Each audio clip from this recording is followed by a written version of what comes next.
Децата кои што немаат уреди за следење на онлайн настава во време на COVID-19 ќе добијат можност за учење како и останатите деца, тврдат од Министерството за образование и наука.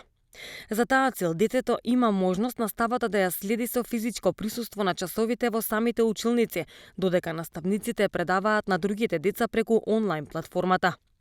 Исто така, за децата чии родители се изјасниле дека не сакаат да ги пуштат во училиште со физичко присуство, а немаат уреди, во планот е предвидена опција да добиваат печатени материјали.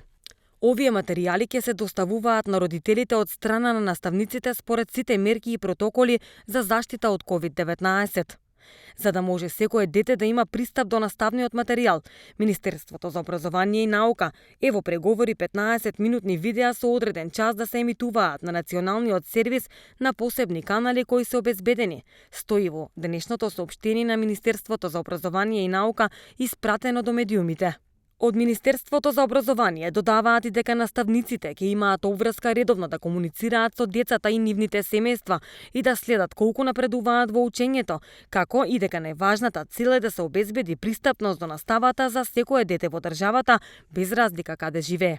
На вчерашната пресконференција за представување на националната платформа за онлайн учење, министерката за образование Мила Царовска напомена дека околу 40.000 деца немаат информатички уреди за користење во домашни услови.